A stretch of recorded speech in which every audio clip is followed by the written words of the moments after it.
How's it going, everyone? Well, this week I'm going to be talking about something which is rather low tech. I'm going to be talking about books.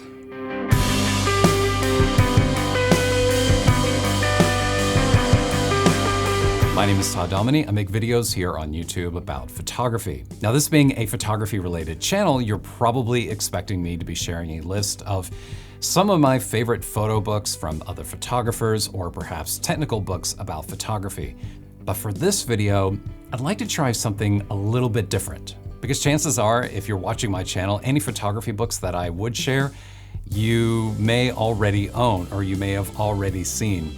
So instead of focusing on photography books, what I decided to do for this video was look outside of photography, to look at my library and to pick out some books which may not, be specific to photography. You won't find these in the photography section of your bookstore. But for me, at least, these are books which have everything to do with photography, because these are books about craft. They're books about the creative process. So let's begin with recommended book number one, and that is Big Magic by Elizabeth Gilbert. I'd be willing to bet that no matter who you are, you have probably experienced moments of creative self-doubt. Times in which you have compared your work against the work of, other people that you admire.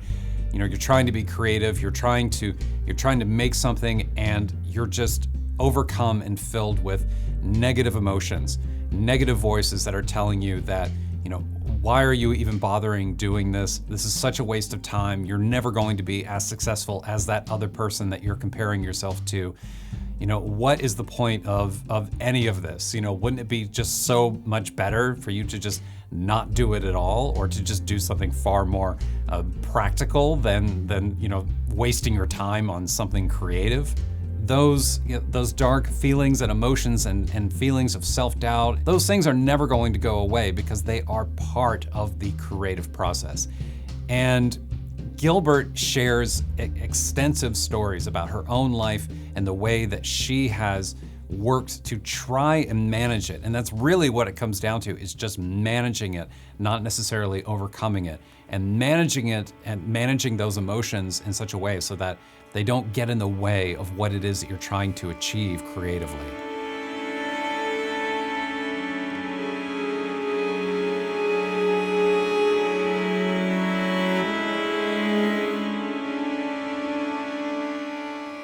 Okay, book number two, and I am really excited to be talking about this book because I bought this book last year, and I bought it not knowing what to expect, what I was getting into. I bought it totally on a whim, and I just fell in love with it. I absolutely adore this book.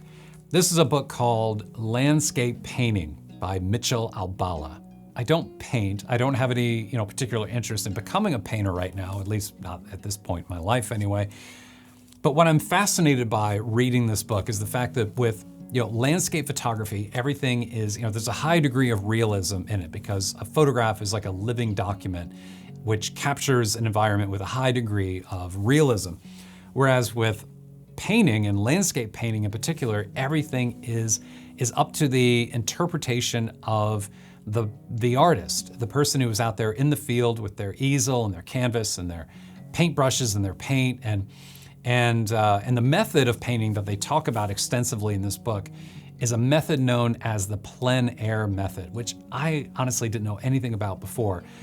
Plein air is an approach to painting where you are purposely given a short window of time, like let's say something like 5 minutes, and you have 5 minutes to capture the essence of what it is that you see, and to do it in such a way so that you're not focused on detail because you are short on time.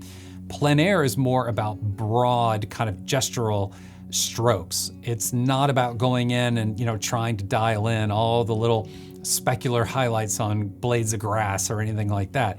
It is about capturing the essence of the landscape. I mean, they cover all the same topics that you would find in a photography book. Everything from like, value and rhythm and color and luminosity and creating a composition and finding a subject and all those types of things. But all of it is through the lens of painting instead of a camera. So again, highly recommended. Check it out. Landscape Painting by Mitchell Albala.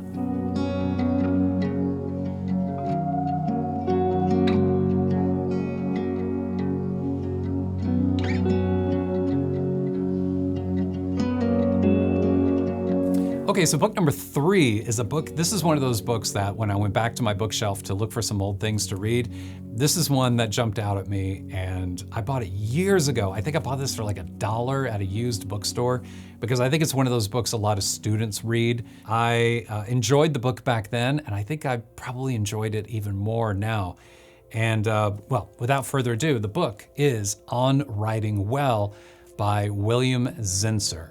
So obviously, as you can tell by the title of the book, this is a book that is about writing. But when you read the book and when you get into what Zinsser is talking about in this book, what he's really talking about, and what this book is really about, I think, this is a book that's actually more about editing.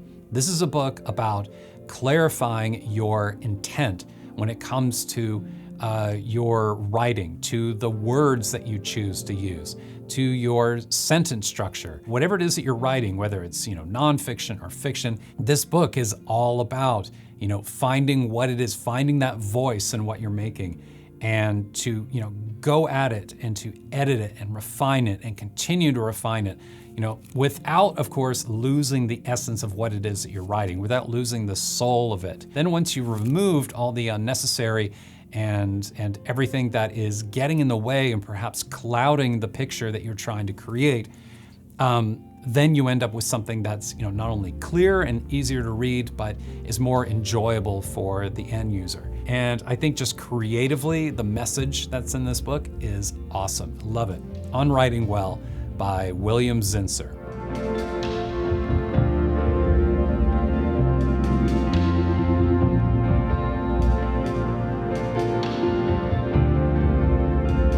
Okay, so book number 4, this is another one of those books that I bought just, knowing full well going into it that there probably wouldn't be, or the majority of the book probably wouldn't be applicable to the type of creative work that I was doing. But I could at least, get into it, wrap my head around it, and perhaps find something of interest in it, perhaps be inspired in some way. This is a book that is called Making Music: 74 Creative Strategies for Electronic Music Producers by Dennis DeSantis. If you've ever heard of Ableton, which is a software and hardware company which makes gear for electronic music creators, this book was published by them and is distributed by them. And yes, there is a fair amount. There are some chapters in this book which get into the minutia of creating an electronic work, using beats and loops and melodies and samples and all these different things which go into a composition.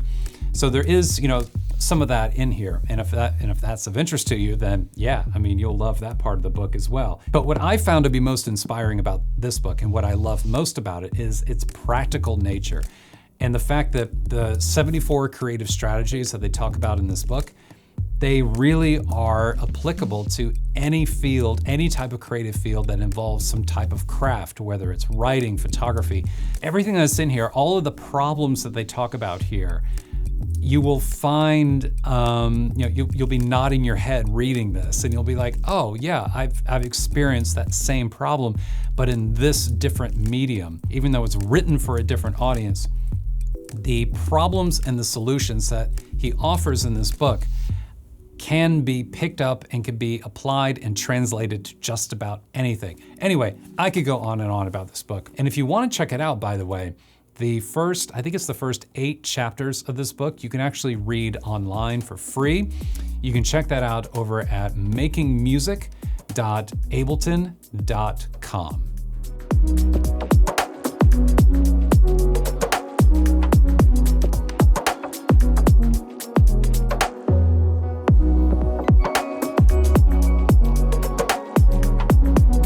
Okay, book number 5 is not a book I have a hard copy of because I downloaded it to my Kindle, but I'll put the cover up here on the screen. This is a book called The Obstacle is the Way by Ryan Holiday. This book, if you're not familiar with this book or with the work of Ryan Holiday, it is rooted in the ancient philosophy of Stoicism, which goes all the way back to ancient Greece and like 3rd century BC. It's not a religion or anything like that, but rather it is a philosophical framework that you can use in order to contextualize life events, to recognize what in your life you can control versus the things that you cannot control. Stoicism is all about taking responsibility for your own happiness and not relying upon other people in order to give you that happiness or to give you that satisfaction that you're looking for, either in your life or even, creatively for that matter. So what the title is referring to is the fact that the obstacle, whatever it is that's in your path, whatever it is that is blocking you from getting from point A to point B, that is preventing you from advancing and moving forward, instead of viewing it as something that you should circumvent or go under or try to find a different path around or maybe just totally ignore altogether, the obstacle is exactly the thing that you should be focusing your attention on, because by focusing your attention on the obstacle and hopefully by overcoming that obstacle would then give you the necessary momentum and velocity in order to propel you forward to where it is that you're trying to get to. Now, obviously, all of that is easier said than done, because it's a lot easier to write a book and to read a book about overcoming obstacles as opposed to actually overcoming them in real life.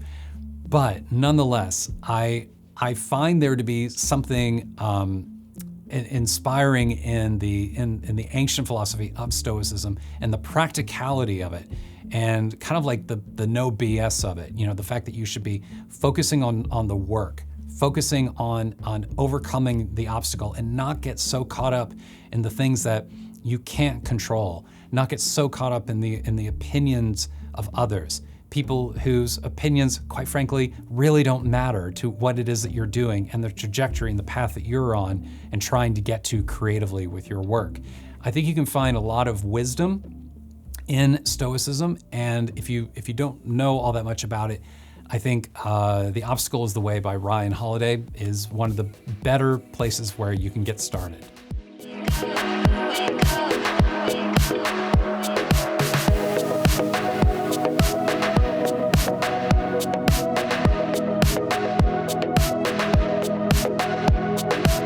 Okay, the final book I want to talk about is one that, I think I bought this probably about 20 years ago, and I've read it a number of times since then. And it's a very thin, it's a rather kind of quiet, unassuming book, and which is perfectly in line with the topic and the subject matter of this book. This is a book called Wabi-Sabi for artists, designers, poets, and philosophers, written by Leonard Cohen. Now, if you've never heard of Wabi-Sabi before, it is an ancient Japanese philosophy that is rooted in the idea that the true beauty and soul of something, the true character of something, whether you're talking about architecture or you're talking about pottery or even life itself, the true beauty is in the imperfection and is in the object's impermanence. It's kind of a way of like flipping your whole brain around. If you're someone who's like very detail oriented, someone who's focused on perfection, on symmetry, and getting everything exactly right and everything exactly perfect, and you want everything to be lined up just so in a particular way, when you do pursue that, there's a certain point you reach, it becomes something else. It becomes something that exists almost at a distance and is not as successful as something that retains some degree of impermanence, of imperfection, so that it's more relatable, so that it's more translatable to your everyday life, to what it means to be a human being, and that you shouldn't always be so focused on the perfection, on making things exactly so all the time, which is something which, for me at least, I directly translate to the world of photography, because I know I've been guilty of this, where I'm trying to line up things exactly right, and then finding just the right rhythm of objects within the frame. And it's something I can't help doing because, I mean, I spent so many years doing design work, doing, print layouts, doing digital layouts, and all that kind of stuff. It's just how the brain works, right? You're trying to bring some order out of the chaos. What this does, this is almost like I've used this metaphor before, but it's like a bucket of ice water thrown on you, because you kind of realize that the more perfect and the more aligned you're trying to make everything, the more distant it's going to be and the more kind of manufactured it's going to look at the end of the day, as opposed to something which feels more relatable and perhaps a little more authentic and real, which is really damn hard if you're someone who's always focused on details and getting everything lined up perfectly. It's a beautiful introduction, and I think it's so worth reading. Wabi-Sabi by Leonard Cohen.